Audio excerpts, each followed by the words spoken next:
12. And this, again, seems to echo what we see in the biblical tradition, right? With the prophet Zechariah describing the 7 spirits of Yahweh, these 7 archangels that stand before the throne of God. And so the Adityas, the Amenshespentas, and the 7 archangels really seem to be a kind of tradition that was distributed across Zoroastrianism, biblical thinking, as well as the thinking of the Hindus. Now, you may be wondering, what is the cause of this parallel? Why is there a parallel between the Zoroastrians and the Hindus? And the reason for that is because Zoroastrian thinking seems to have emerged from the mythic thinking of the Aryans. Now, this is a really important concept for better understanding mythic ideas or cultural ideas within the larger ancient Near East, as well as even into Northern Europe. The Aryans were a nomadic community of people that were distributed across the Central Asian steppes, and it's believed that in around 1500 BCE, they moved down into the Indus Valley civilization, taking over the Indian subcontinent as well as Iran, and eventually moving up into Northern Europe to found the traditions of the Norse pagans as well. In fact, you can always recognize where Aryan mythology had a significant influence, because at the top of the pantheon will always be a thunder deity. We see this in Indra in India, as well as Ahura Mazda among the Zoroastrians, El living on Mount Zaphon among the Phoenicians and fathering his son Baal, as well as Zeus upon Mount Olympus, and let's not forget Odin, right, presiding over the court of gods. And this also comes through in biblical thinking in the form of Yahweh living on Mount Sinai, right? This was a kind of universal mythic theme that was distributed across all of Aryan culture. And you can see the distinction when you look at the mythology of the Egyptians, who have no such thunder deity at the top of their pantheon. Hypothesis is very sensitive for Hindus, and if you bring this up, you may find them, vehemently rejecting this and saying, oh, the Aryan theory, it's all just a theory, it's never been proven, they get quite hot under the collar over this. And the reason is because the Aryan hypothesis was used to justify racism within India under the British rule. You see, the British figured this out. They said, well, look, the Aryans came in from the north and they were white and they took over India and helped develop Indian culture. And so, the British said, well, look, it's okay for you to be subjugated to us because you were subjugated to the Aryans. And so Hindus are very resentful towards this hypothesis because it was really used to subjugate them at one time. In fact, Hitler picked up on this, and he suggested that the Germans were the pure Aryans, that the Aryan race had blonde hair and blue eyes, and so he wanted to purify the German people of any other race, and he really, took this thing up. It was total bollocks. It's rubbish, right? And it's unfortunate that this legitimate point in history has been colored over by this racism, right? But the Zoroastrians, I think, probably represent a little bit of a purer expression of this Indo-Iranian belief and this bifurcating of nature, right? Suggesting that nature was presided over by this great sky deity, this sky god. And then there's this war within nature between the sky god and his servants and those who live upon the earth, the demons who are always trying to fend off and fight the influence of the great sky deity. And his servants are, of course, the stars, and his eyes are the sun and the moon, right? It's this idea of the great sky beings, Zeus, Odin, Yahweh, El, right? So what an examination of this does is it allows us to see why Christian thinking was so popular and prolific in its time. And what it also helps to demonstrate is why the biblical tradition was so effective. The Bible was not so profoundly influential simply because, it came down from God and it was handed to people on a silver platter with angels' wings, right? The Bible was really a product of syncretism. It was the product of Jewish ideas coming together with Phoenician ideas, Zoroastrian ideas, Greek ideas in the form of Plato and Philo of Alexandria and his concepts regarding the Logos. We find that clearly in the Gospel of John, right? El on Mount Zaphon is comparable to Yahweh on Mount Sinai.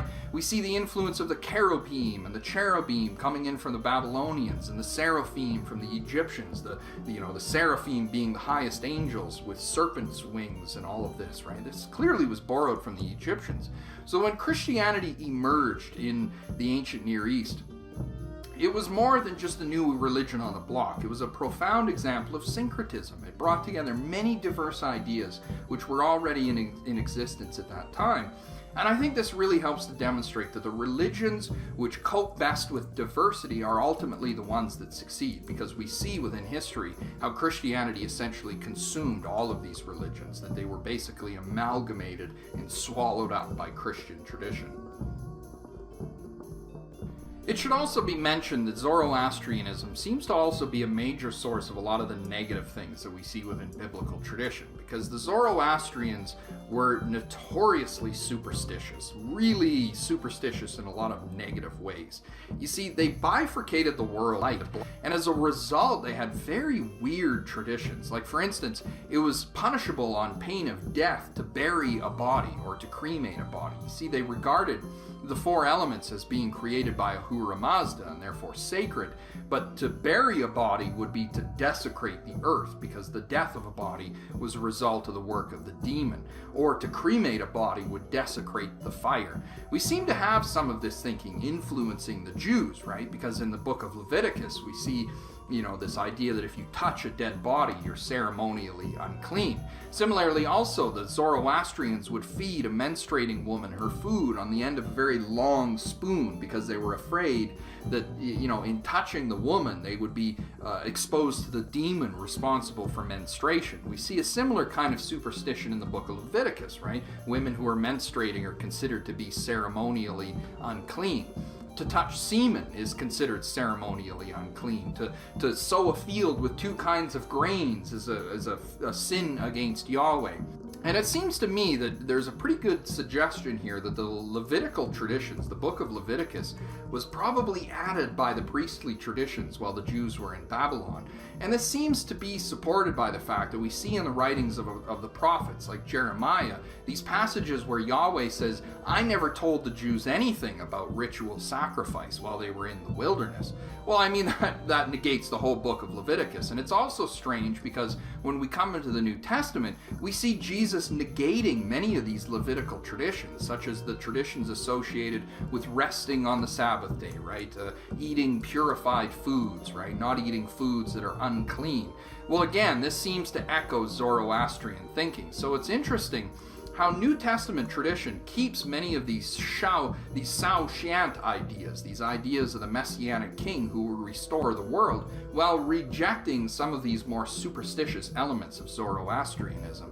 So I think that it's important to, again, recognize, and I mean this is something we visit many, many times as a theme here across this channel, that religious thinking is developmental. I mean, reading the book of the Zend-Avesta or the Bundashin, I can clearly see that there is profound mystical truth hidden here. Ahura Mazda is described as a being of all-encompassing light, pure luminosity, goodness, truth, and love, which clearly seems to echo an encounter with the Dharmakaya, the white light that we often talk about here on the channel. But it also is polluted by many of these more superstitious ideas. And some of you might be thinking, well, if these prophets, if these so-called mystics were really encountering the truth, then why do we see their ideas all muddied up with many of these superstitious ideas? Well, the reason is that many of these people were entering altered states of consciousness without a firm, egocentric framework, okay? You've got to understand that their psyches were very susceptible to fragmentation. Carl Jung talked about this as the loss of soul, right? Where if the ego comes under too much emotional distress, the psyche will begin to fragment into diverse pieces. This is really where you get split personality disorder. It's something we still observe to this day, right? Where essentially if you come under too much trauma, the psyche will cope with that by dividing itself into different personalities, and you can end up with one body playing host to several different people.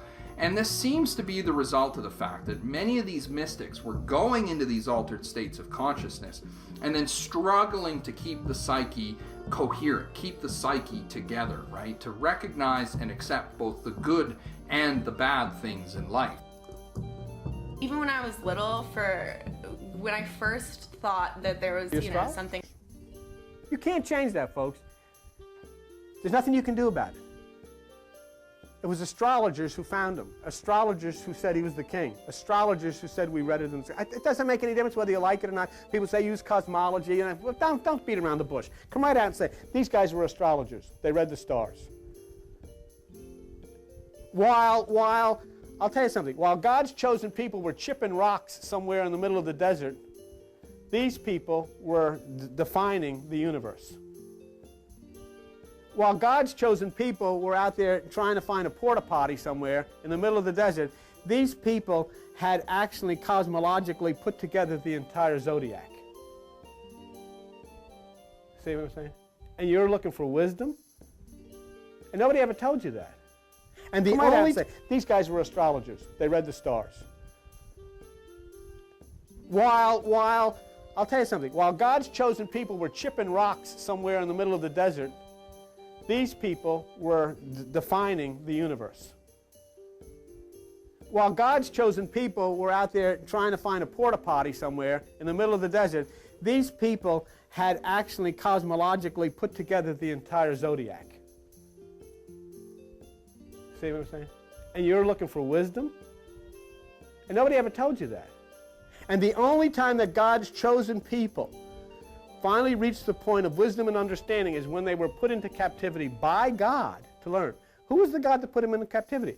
Obviously, it was Ahura Mazda who said, you people are fakakta. I'm going to take you to Babylon, and you're going to stay there for 400 years, and you're going to learn. You're going to learn how to read. You're going to learn how to write. You're going to learn mathematics. You're going to learn law. You're going to learn cosmology. And when they came out of Babylon, they were intelligent people. Remember that.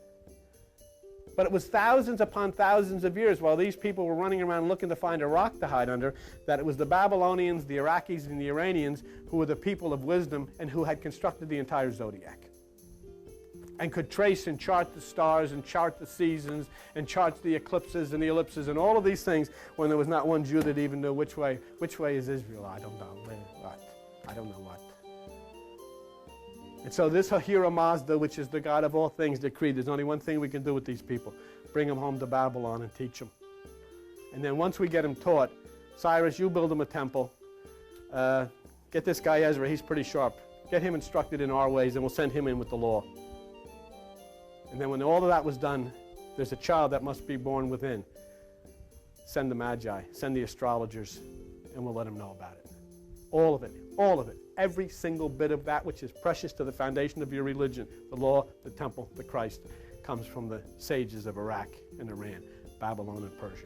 Ahura Mazda, Zoroaster. So there.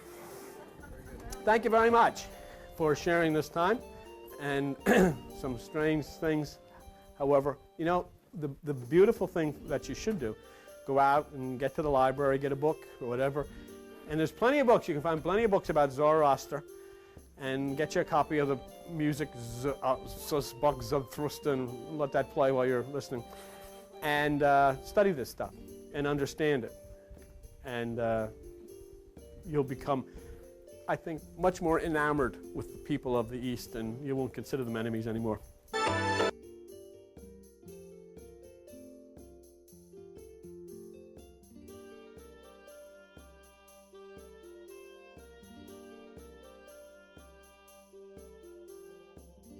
It's my pleasure to welcome you here on behalf of the Program for the Study of Religion at UCSD to today's symposium. Only time will tell when we start to excavate this, if ever we get permission to do so, which under current conditions is highly unlikely because, as you may know, I'm not on good standing with the South African historical authorities and those that control the permits for archaeological digs. They don't seem to like, for some reason, the stories that I tell about ancient African history and the information that has been withheld from all of our history books. But let's carry on looking at Adam's calendar, because this really remains one of the most important discoveries because of the further research that we found as time went by.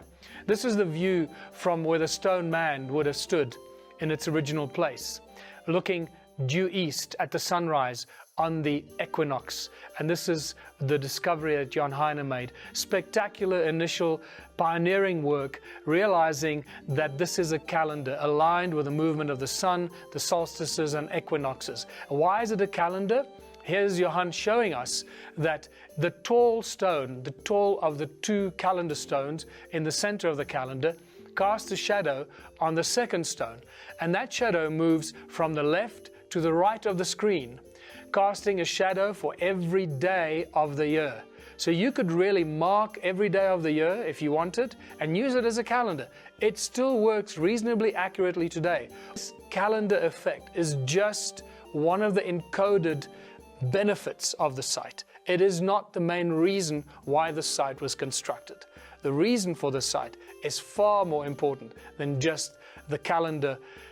And again, once again, we can say that it is consistent with what these ancient sites were and why they were constructed and how they were manipulated and controlled by the movement of the sun and also possibly the movement of the stars and the moon.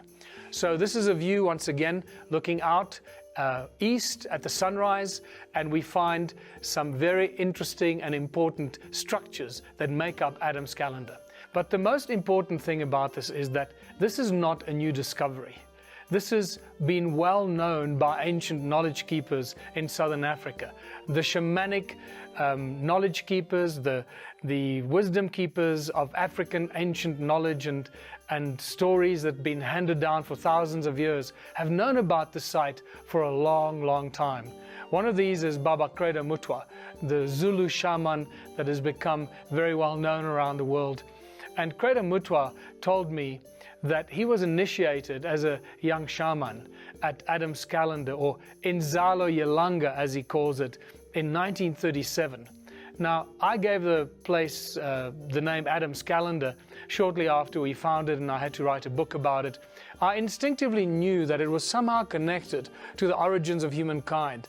Well, I had no idea how close to the truth I was. This site was initiated and constructed by Enki, known in African tradition as Enkai, the creator of the human race. So this is what Adam's calendar looks like from a helicopter shot. To describe it briefly to you, known in African tradition as Enkai, the creator of the human race. So this is what Adam's calendar looks like from a helicopter shot. To describe it briefly to you, the tree on the right is north, the tree on the left is south, and we have east-west moving away from us into the distance. The edge of the cliff that you see here is really the edge that drops down about 200 or 300 meters into the Barberton Valley, and this is where we find the sediment of sea sand that stretches right across the area, where we also find Sheba gold mine, one of the wealthiest gold mines in the world. And it is my belief that this Barberton Valley in ancient times was covered and filled with hundreds of ancient gold mines that have been covered by the flood and the sea sand sediment that came from the flood. This is the view looking out into the Barberton Valley from Adam's calendar. This is a reconstructed 3D reconstruction that I had done of the ancient site, because it's so badly broken down and so destroyed that only when you re-erect it like this can you really see the significance of the site. This is a view looking south between the two calendar stones, seeing that the line goes from the northern to the southern marker stones right through the middle. And here Johann points out where the wooden pole is that there was something missing. A stone was removed from that particular position, and we found what that stone was through a sequence what was pretty much like a criminal investigation. We discovered that there was a stone which we ended up calling the Stone Man, which used to stand in this position and was removed around 1992 out of this particular site.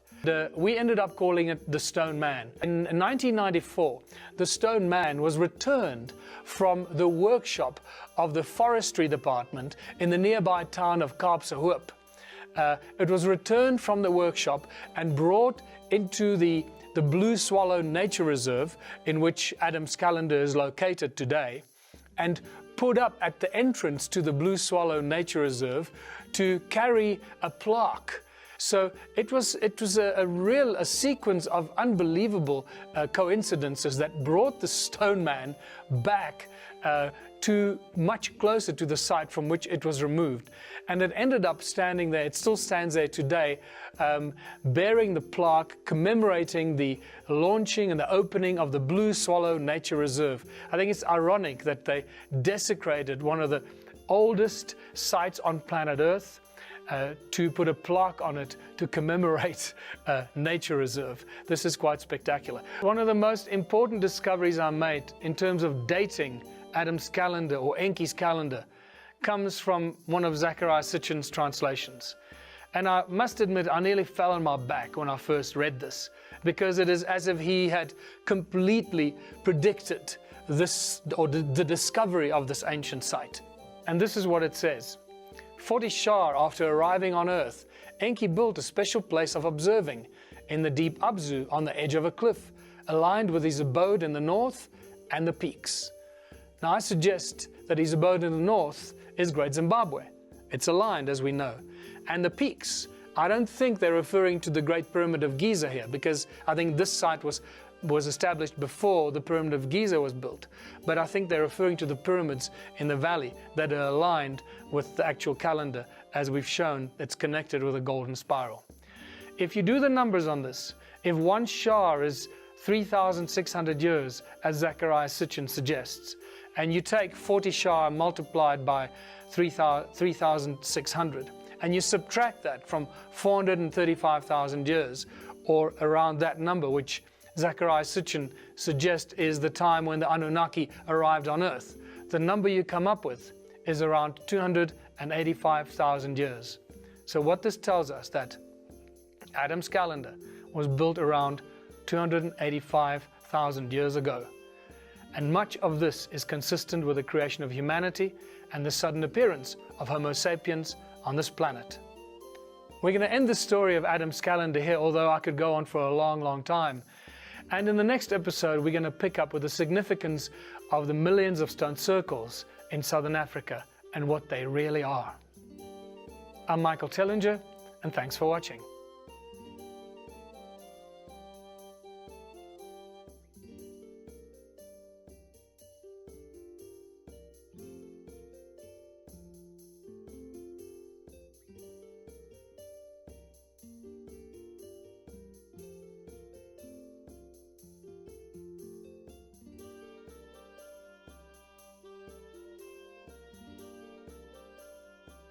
Once I started to understand this stuff, first of all, I never believed in spirituality, but the science revealed using quantum physics and epigenetics that we are a field, an energy field playing through this body.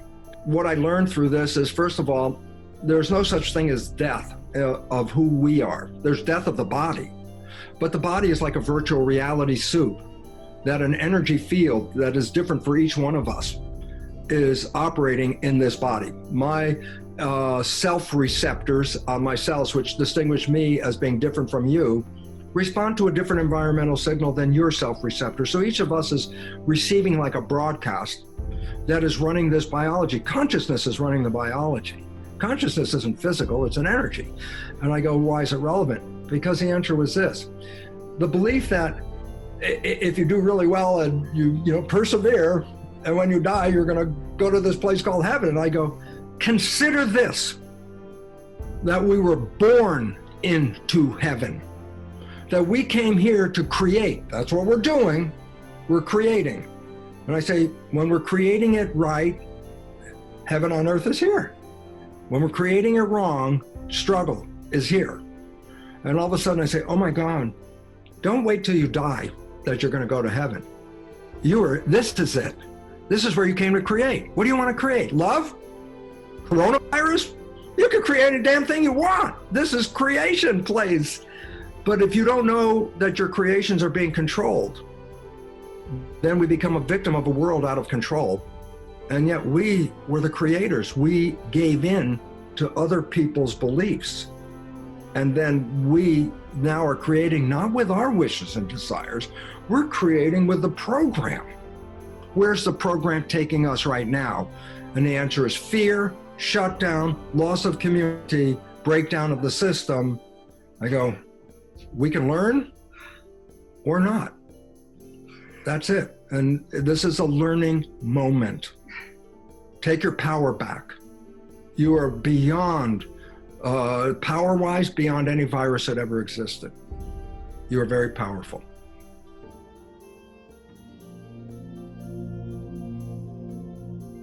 Every human, and this is a fact, every human first 7 years is download hypnosis. The brain of a child under 7 is in a lower vibrational frequency. When you put wires on a person's head, you read electroencephalograph, reading brain activity. A child below 7 has a lower vibration than consciousness. It's called theta. Theta is imagination. Oh, that's how kids play a tea party with mud pies, but to them it's a real thing. A kid rides a broom, it's a horse. That's theta, imagination. Theta is also hypnosis. And the idea is this: before you can be